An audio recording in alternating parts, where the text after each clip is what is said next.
Hi English 101 students, welcome to week 7. So this week you're going to focus on your rough draft of your analysis essay. You have a discussion board or an actual peer review discussion board. I want you to copy and paste what you have so far for your analysis essay, and your classmates should peer review your essay.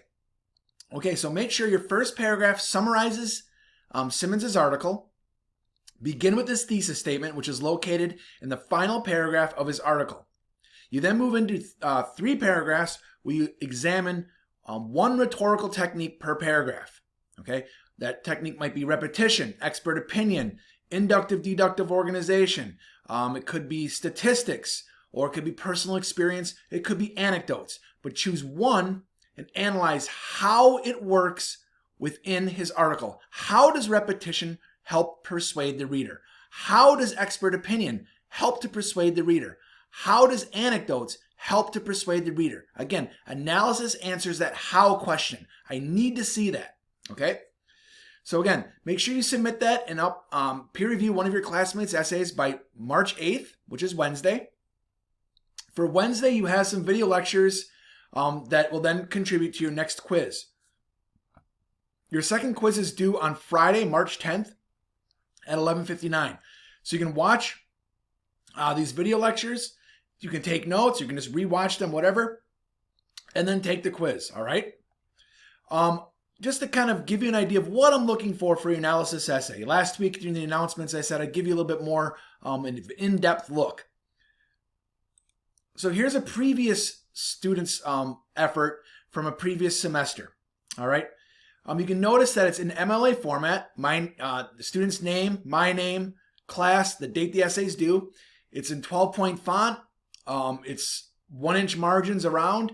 You notice there's no big gaps. Okay, it's double spaced. Now, to begin with, again, your first paragraph will summarize Simmons's article. Now, I don't want you to copy this because this is someone else's work, but I just want to give you an example. Okay. You can see this student summarizes the thesis statement first. All right.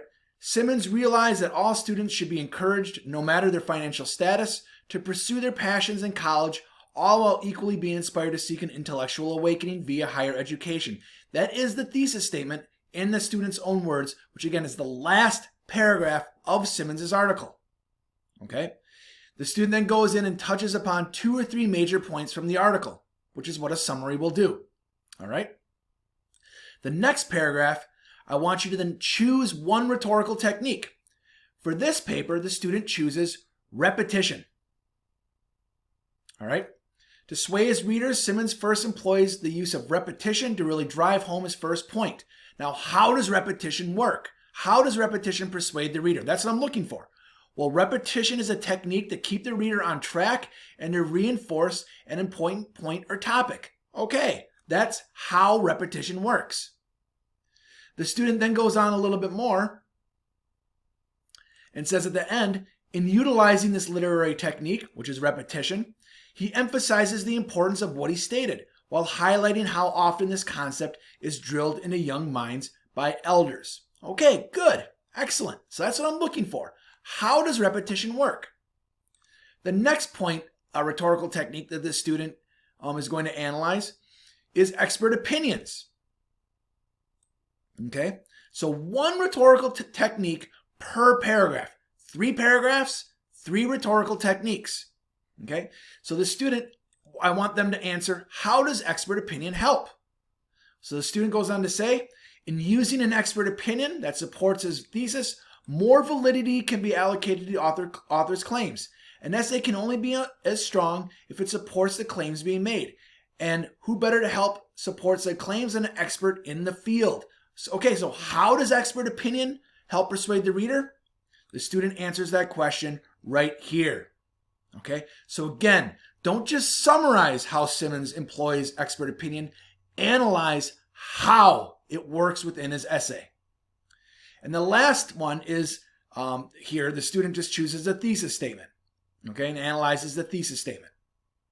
Okay, the final paragraph is then an evaluation where you can use the word I if you want to.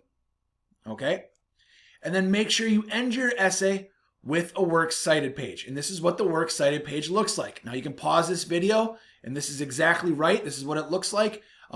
Name, last name first, first name second, title of the article, okay, in quotation marks, the title of the magazine, which is The Atlantic, that's in italics, the Atlantic Media Company, and the date the article was published, and then the website link. You don't necessarily need the website link. I'm not going to take off points, but this is what the works cited should look like. All right. Now, if you have any questions, I will have office hours on Wednesday from 9 o'clock to 10 o'clock. Please let me know if you have any questions. I'm happy to help out in any way I can. I hope this helped out explaining the analysis essay. Have a great week.